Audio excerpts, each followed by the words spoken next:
Welcome to Atoma Reject. We have no time to explain. Grab some friends and don your favorite weapon. There's war brewing on Tertium, and you're about to be part of it.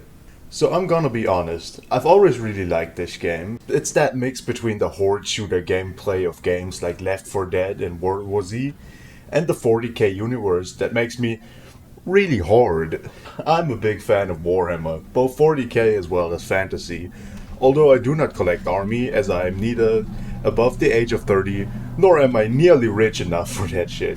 I mean, have you seen the fucking prices of a single Imperial army set? Anyway, it's no secret that Darktide's launch was less than stellar, with a myriad of bugs, glitches, missing features, British people, and performance issues. The game has managed to turn off many of its players for good, which is a shame, but very understandable, as a bad game on launch will always be a bad game in the eye of lots of players. So the game had recently gotten a big update called the Class Overhaul. So let's get into it and see if it's worth your time. Let's get the technical side out of the way first. So back when Darktide released, the game was absolutely fucking broken.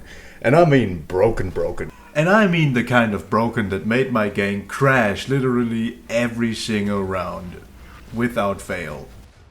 Performance was garbage and the game didn't even work in any way on my friend's system, so I'm very pleased to say that, at least for me, is a thing of the past for now.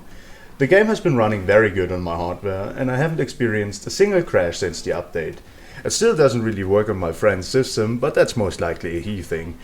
I'm running a 3080 Ti with an Intel Core of the 9th generation, so I cannot comment on how well it runs on middling or lower end hardware. The British people are also still there though. Now that that's out of the way, let's get into what really matters. You know, the game.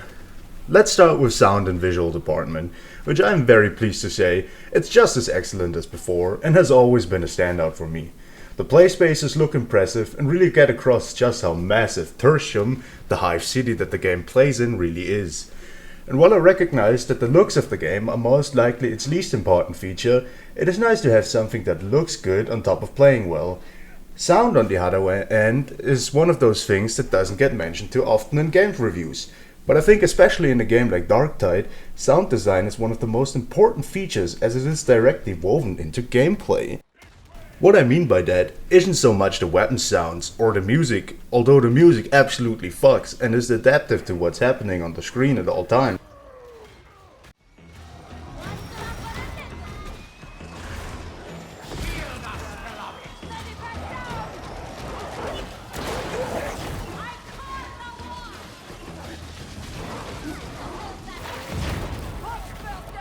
Can't hide.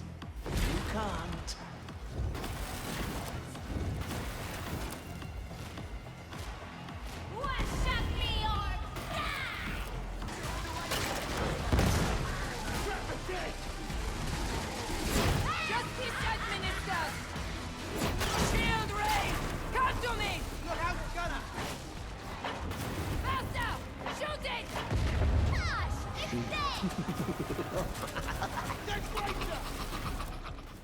But more the sound of the events in game. In a horde shooter, one could say there's a lot going on at times.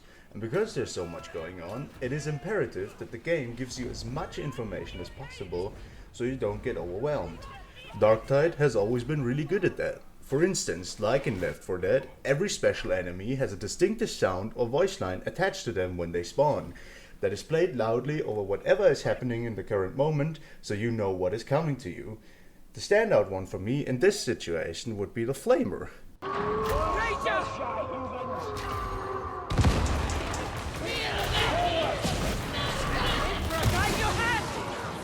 I really like the little clicking noise they make when they spawn. And not only that, but the voice actors also really did a phenomenal job in the game. Characters always have something to say, be it a discussion, a funny quip here and there, or a comment on what is going on in the game. And their delivery is, as always, fantastic.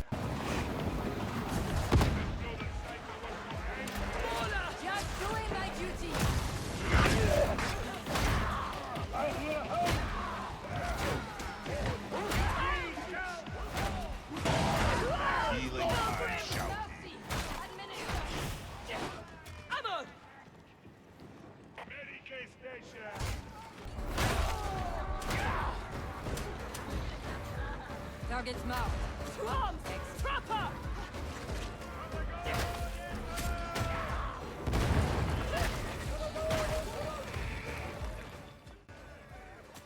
So let's get into the update itself. What has changed?